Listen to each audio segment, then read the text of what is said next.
اس رجب کے مہینے میں ہو سکے تو روزے بھی رکھو اور عبادت بھی کرو، ہر رات میں عبادت ہو تو اور زیادہ اچھا ہے۔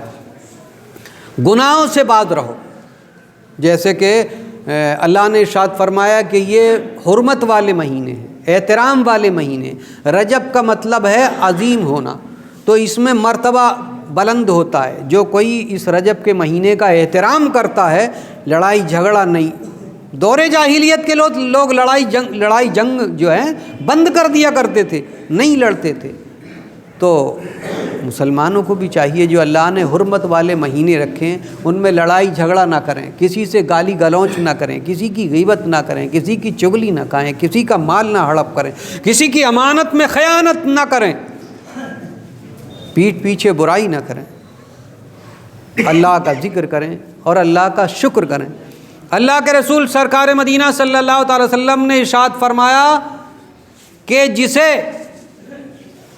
ذکر کرنے والی زبان مل گئی، اللہ کا اور اللہ والوں کا ذکر کرنے والی جسے زبان مل گئی، یعنی منہ سے اللہ کا ذکر، اللہ والوں کا ذکر کیا اور دل سے اس کی نعمتوں پر شکر ادا کیا کہ اے اللہ جو تو نے دیا ہے، تندرستی دی ہے تیرا شکر ہے، مال دیا ہے تیرا شکر ہے، دولت دی ہے تیرا شکر ہے، اور رہنے کے لیے مکان دیا تیرا شکر ہے۔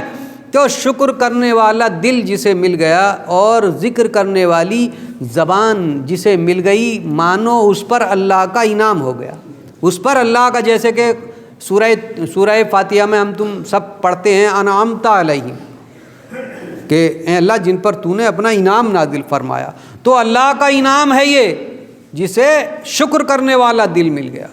جب شکر دل میں آ جاتا ہے تو پھر حرص و حوث نہیں رہتی، حرص نہیں رہتی کہ یہ بھی مل جائے، یہ بھی مل جائے، یہ بھی مل جائے، وہ حرص ختم ہو جاتی ہے، سکون ہو جاتا ہے کہ اللہ نے جو ہماری قسمت میں لکھا ہے ہمیں وہ مل لیا ہے اور مل گیا ہے، اور وہی ہمیں ملتا رہے گا جو ہماری قسمت میں ہے، تو اس کے دل میں سکون ہو جاتا ہے۔ اور جب دل کو سکون حاصل ہو جاتا ہے تو پھر سمجھ لو دنیا اور آخرت دونوں جہان کی نعمتیں مل گئیں۔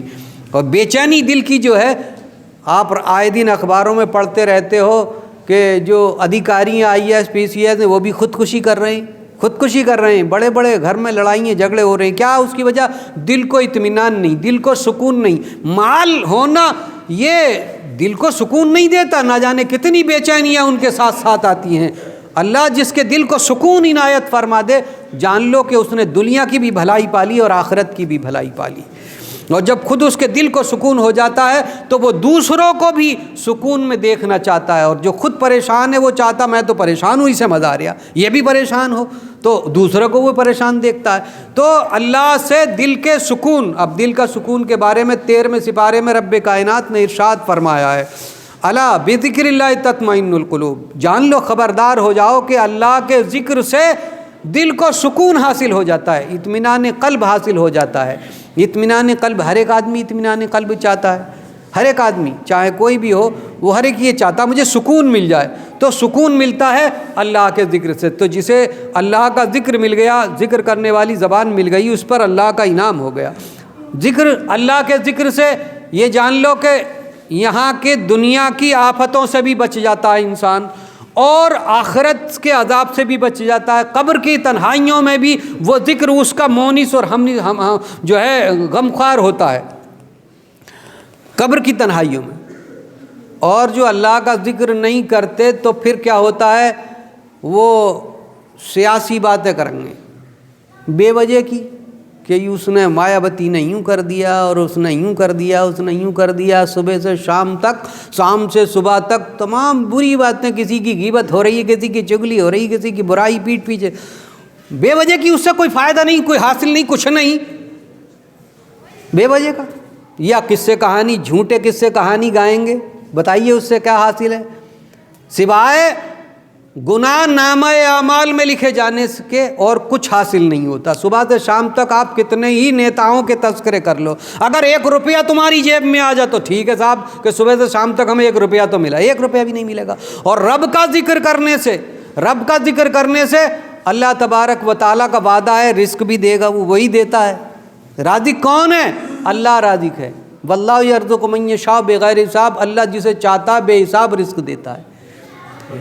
اللہ عزت دے گا، اللہ رزق دے گا، اللہ تمہیں دنیا میں عزت شان و شوکت سے نوازے گا۔ ولا تہنوا ولا تحزنوا وانتم الاعلون ان کنتم مؤمنین، نہ تم رنجیدہ ہو نہ غم کرو، تم ہی غالب رہو گے، شرط یہ ہے کہ تم اللہ پر یقین رکھنے والے ہو جاؤ۔ اگر ہو ذوق یقین تو کٹ جاتی ہیں زنجیریں، نگاہ مرد مومن سے بدل جاتی ہیں تقدیریں، یعنی تقدیریں بھی بدل جاتی ہیں۔ جو اللہ پر یقین رکھنے والا جب اللہ سے لو لگا کر کے اپنی دعائیں گڑ گڑا کر کے کرتا، تو اللہ تبارک و تعالیٰ جو تقدیر میں ہمیں گھاٹا لکھا ہوا ہوتا، مصیبت یا تکلیف لکھی ہوتی ہے، وہ بھی ختم ہو جاتی ہے۔ اللہ تبارک و تعالیٰ نے دعا میں اثر رکھا ہے، مسلمانوں دعا میں اثر رکھا ہے۔ ہم اپنی اولادوں کو، نئی نسل کو ذرا خبر لیں، یہ مت سمجھ لو کہ تم سے تمہاری اولاد کے بارے میں نہ پوچھا جائے گا۔ حشر میں، میدان محشر میں تمہاری اولاد کے بارے میں تم سے پوچھا جائے گا کہ تم نے اسے کیسی تربیت دی، کیسی تربیت دی۔ لے کل لے کچھیوں، ایسا نہیں ہے۔ کچھیوں کا مطلب جانتے ہو؟ وہ شیطان کے چنگل میں جا کر کے شیطان کا بندہ بن جائے گا، وہ اللہ سے دور ہو جائے گا، رسول اللہ صلی اللہ علیہ وسلم کے دین سے دور ہو جائے گا۔ اس لیے ضروری ہے اس کی تربیت، صحیح تربیت، تعلیم، تربیت۔ نماز اس نے بچپن میں اگر سیکھ لی تو پھر جوانی میں بھی نماز پڑھے گا وہ، اور اگر بچپن میں نماز نہیں سیکھی تو پھر بڑا شرم کی وجہ سے امام صاحب کے قریب بھی نہیں آئے گا، نہ مسجد میں آئے گا، بھائی اس کے یاد نہیں تو اس لیے ضرورت اس بات کی ہے کہ ہم اس رجب کے مہینے میں زیادہ سے زیادہ دین کی طرف کو راغب ہو جائیں، دین کی طرف کو اللہ سے لو لگائیں، تو اللہ تبارک و تعالیٰ تمہاری دعاؤں کو قبول فرما دے گا۔ بتائیے اللہ کے سوا کوئی اور ہے جو دعا کو قبول کرے؟ اللہ ہی آسانی دینے والا ہے۔ اس لیے یہ رجب کا مہینہ آنے والا ہے، پہلی رات میں عبادت کریں، اور پھر پورے عشرے، پورے دوسرے عشرے، تیسرے عشرے میں اللہ کے رسول سرکار مدینہ صلی اللہ تعالی وسلم ارشاد فرماتے ہیں کہ اس رجب کے مہینے میں مساکینوں پر، غریبوں پر خوب خرچ کرو، اور اپنے صدقات جو ہے بانٹو، صدقات بانٹو، صدقے خوب اللہ کی راہ میں خرچ کرو، تاکہ غریب مسکین حاجت مند جو ہیں ان کی حاجت روائی ہو سکے، غریبوں کی داد رسی ہو سکے، یتیموں کی فریاد رسی ہو سکے۔ تو اس لیے مسلمانوں ہمیں کرنی ہے شہنشاہ بطحا کی رضا جوئی، وہ اپنے ہو گئے تو رحمت پروردگار۔ اللہ تبارک و تعالی ہم سب کو نیک اعمال کی توفیق عنایت فرمائے، اور اس ماہ رجب